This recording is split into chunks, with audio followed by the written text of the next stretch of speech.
Je vivais vraiment en non-chrétien, à sortir, voyager, surfer, aller en boîte. Pour moi, la religion, c'était pour les vieux, pour les grands-mères et les dames âgées. Ian McCormack aimait l'océan. Plongeur émérite, rien ne le préparait cependant à ce qu'il allait traverser. Ian fut piqué par 5 cuboméduses. Une seule de ces méduses peut tuer un homme en 5 minutes. Ian n'était pas prêt à mourir. Lorsque j'ai été atteint, le pêcheur est devenu tout pâle. Il m'a dit, « Ian, une seule de ces méduses peut te tuer. » Je sentais le poison monter rapidement dans mon corps. Je savais qu'il me restait peu de temps. Quand on m'a mis dans l'ambulance, j'étais déjà complètement paralysé. J'avais peur, mais je me disais, « Qui sait, je vais peut-être m'en sortir. » Y a-t-il une vie après la mort ? Alors que je me posais ce genre de questions, apparaît devant moi une vision claire de ma mère. Elle est à genoux et elle prie. Je ne l'avais jamais réalisé, mais chez moi en Nouvelle-Zélande, ma mère était la seule chrétienne de la famille. Dieu lui avait montré mon visage en lui disant « Ton fils aîné Ian est tout près de mourir, prie pour lui maintenant. » Elle pria en disant « Invoque Dieu, peu importe si tu t'es éloigné de Dieu, mon fils, il te pardonnera. » J'ai donc demandé pardon à Dieu et j'ai immédiatement pensé au verset qui dit « Pardonnez à ceux qui vous ont offensé » et je me suis dit « Je peux faire ça aussi ».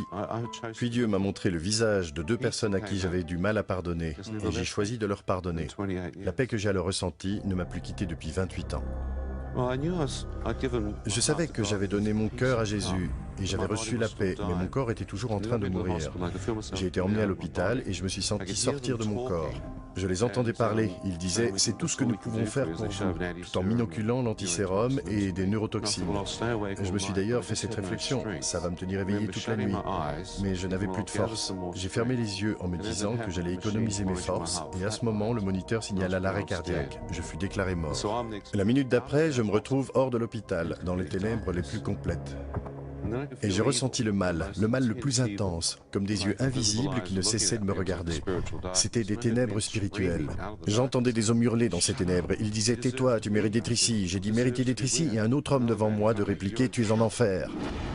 Je me suis alors dit que Dieu avait tous les droits de m'y envoyer. Cependant, j'ai tout de suite pensé à ma prière dans l'ambulance. Le moment d'après, une lumière radieuse transperçait les ténèbres et m'attirait au dehors. Puis j'ai vu un tunnel de lumière. Qu'est-ce que c'est ? J'étais attiré dans ce tunnel étroit. Jésus a dit « Étroite est la porte, resserrez le chemin ». Et j'avançais dans ce tunnel de lumière à la vitesse de la lumière. Des ondes de lumière apparurent et j'ai vu le plein rayonnement de la gloire de Dieu qui remplissait les cieux. Je me suis demandé « Est-ce bien réel ?»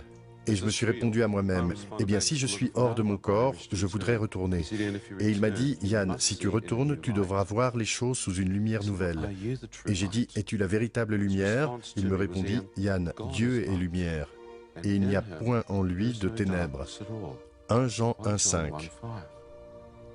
Dieu est lumière. Je me suis dit, je viens juste de sortir des ténèbres qu'ils avaient appelées enfer. Suis-je dans le royaume des cieux? Est-ce là le Dieu Tout-Puissant? J'étais ébranlé. Je me suis dit, il connaît mon nom, il connaît mes pensées avant même que je ne parle. Il doit donc aussi voir tous mes péchés. Et je ne suis pas un homme bon. Je me suis mis à pleurer comme un enfant, alors que je ressentais des vagues d'amour et d'acceptation m'envahir. Je me disais, mais Seigneur, tu ne peux pas m'aimer. Et je me suis mis à confesser tous mes péchés. Et pour chaque péché que je confessais, je ressentais plus d'amour. Je me suis avancé dans cette lumière et en y pénétrant, ma main disparut. Puis j'y avançai mon visage et je ne pouvais plus voir mon propre corps spirituel. Il avait été comme effacé par son rayonnement, comme recouvert par les voiles d'innombrables étoiles miniatures. Je me suis encore avancé et je pouvais ressentir la lumière dans laquelle j'entrais. Cette lumière guérissait mon être intérieur le plus profond et mon cœur qui avait été brisé. La nuée se dissipa peu à peu et j'ai vu Jésus, les bras tendus, pieds nus dans une tunique d'un blanc éblouissant. Comme s'il avait pris cette nuée pour en faire des vêtements de lumière. Alors que je regardais le visage du Seigneur, quel éclat! Son visage était la source de toute la lumière. Vous deviniez que d'une simple parole, il pouvait créer des constellations, des galaxies entières. Et derrière lui, je pouvais voir un monde entièrement neuf, dont il était lui-même la porte de lumière. Alors qu'il ouvrait cette entrée dans l'éternité, j'ai vu des champs, de l'herbe, des pâturages, tout illuminés de cette gloire dont il était lui-même vêtu. Des fleurs, une rivière cristalline, des arbres sur les deux berges, des montagnes, un ciel bleu et des collines. Devant tout cela, je savais que j'étais chez moi. Je fis quelques pas en avant et Jésus se plaça juste devant moi. Et en même temps que la porte se ferma, il me dit « Yann, à présent que tu as vu, veux-tu rester ici ou bien retourner sur terre ?»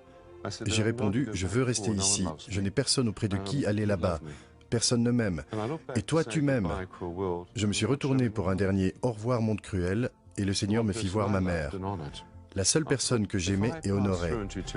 Je me suis alors dit, si j'entre dans l'éternité maintenant, saura-t-elle que j'ai prié dans l'ambulance? Réalisera-t-elle que ses prières ont permis que son fils se donne au Seigneur dans ses derniers instants de vie? Aura-t-elle un moyen de le savoir? Non, ai-je conclu. Ce serait égoïste de ma part d'entrer dans l'éternité en laissant ma mère m'enterrer avec la pensée que son fils est perdu et en enfer. Alors j'ai dit, Seigneur, je veux retourner. Et il a répondu, Yann, si tu retournes, tu devras voir les choses sous une lumière nouvelle, une perspective céleste et non plus une perspective terrestre et temporelle. J'ai à nouveau regardé, il y avait mon père, mon frère et ma sœur, des centaines de milliers de personnes se tenant derrière eux comme un océan d'humanité. J'ai demandé qui sont-ils et il a dit, Yann, je veux que tu retournes et que tu leur parles parce que la plupart ne vont plus à l'église. J'ai répliqué, mais Seigneur, je ne les aime pas, je ne les connais pas. Et il me dit, Yann, moi je les aime et je souhaite que chacun d'entre eux puisse me connaître. J'ai répondu, je ne comprends pas cet amour. Et comment pourrais-je retraverser le tunnel obscur et retourner dans mon corps? Il me dit, mon fils penche la tête. Tu sens le liquide couler de ton œil? Maintenant ouvre-le, Yann, et vois. Alors que j'ouvrais mon œil, je fus instantanément de retour dans mon corps, allongé sur une table dans une morgue. Un docteur indien tenait mon pied droit dans sa main gauche, sa main droite tenant un scalpel avec lequel il me travaillait la base du pied comme un vulgaire morceau de viande. Lorsqu'il me vit ouvrir un œil, le pauvre docteur a sauté au plafond. J'ai dit, Seigneur, si c'est bien vrai, puis-je aussi voir de mon autre œil? J'ai tourné la tête sur la gauche et dans la porte, les infirmières qui s'étaient affairées sur moi aux urgences me virent. La terreur les prit et elles se bousculèrent l'une l'autre alors qu'elles tentaient de s'enfuir. Je ne pouvais rien sentir depuis ma nuque et au-dessous. J'ai dit, Seigneur, si je t'ai vu, peux-tu me guérir, s'il te plaît, et me permettre de marcher pour sortir de cet hôpital et vivre une vie normale? Une puissance électrique descendit sur le dessus de ma tête. La mort était entrée par mon pied, à présent la vie revenait par ma tête. En à peine 3 ou 4 heures, j'étais complètement guéri et je pus sortir de l'hôpital sur mes pieds. Je crois en la puissance de la résurrection et en la puissance de guérison.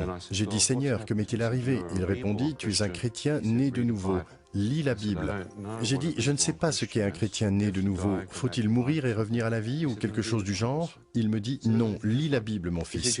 En 6 semaines, c'était en 1982, j'ai lu toute la Bible. Je savais que j'allais en enfer. Je savais que c'était l'ennemi qui venait me prendre. Parce que lorsque j'ai levé la tête, je regardais son visage droit dans les yeux. Il était énorme. Il ressemblait à un ange déchu avec des cornes de bélier. C'était horrible.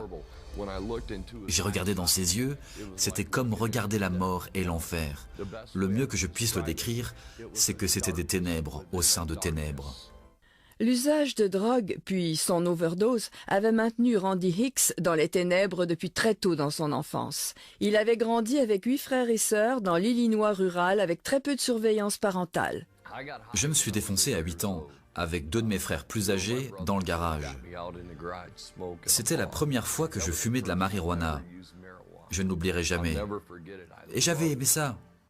Les frères de Randy cachaient la marchandise dans le fond du jardin, dans leur sac à dos ou même sous leur matelas.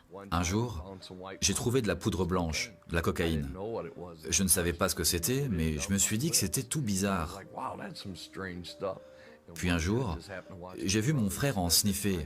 Alors j'en ai sniffé aussi. Arrivé en secondaire, lors de ma première année, beaucoup en vendaient pour se faire de l'argent. En terminale, j'en vendais moi-même des quantités.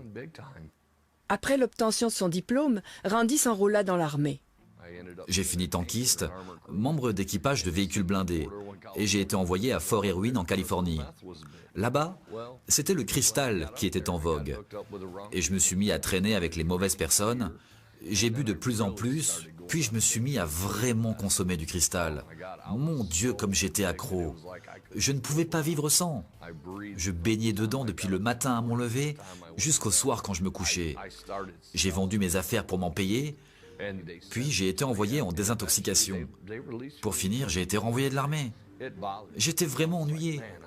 J'avais eu une belle occasion de repartir sur de meilleures bases, et là j'étais retombé dans la drogue. Les choses ne firent qu'empirer.